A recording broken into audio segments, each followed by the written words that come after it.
Well, there's some people. Some people are jumping off buildings, but we don't. Well, not enough. No, no one sees that. Not enough. So I want to get at, how do you handle repeated poor performance issues with an athlete? By finding the cause. And are you sitting there asking questions, or are you observing? Or both? Usually, if I observe, I can usually tell.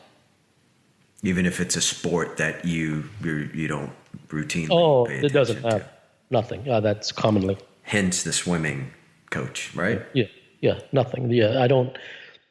The technicality of the sport is irrelevant. It's totally irrelevant. It's very easy to see. It's not difficult to see what's going on, at least to get to a fairly specific area.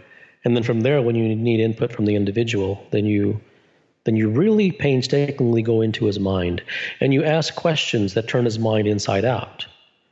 And he begins to, almost in a trance-like state, give to you the truth about what's really going on. And as he gives it to you, he hears it himself.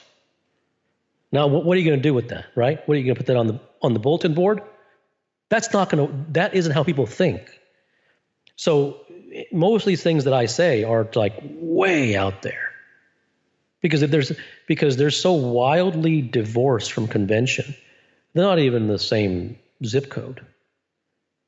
And that's why when you ask me conventional questions and you ask them in order to provide help to people, it is not going to help them, because both the assumptions that the questions are based upon are flawed, and the thing that I'm going to say is not going to be in their experience. So the only person who can learn the truth is the one who has no preconceived notions.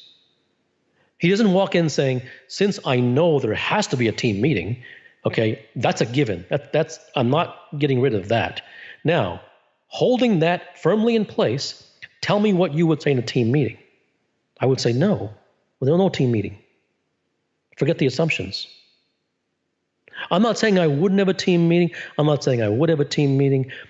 What I am rejecting is the assumptions that you have to. Yeah, and hey, man, I totally get it. I mean, the overwhelming majority of them not only are a waste of time, but a waste of energy.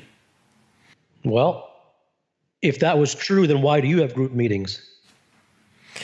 Well, I don't have them as often as you think, but yeah, you're okay, right. So you don't, right? Yeah, so no. But here's what I'm trying to get across. You're not wrong for doing so.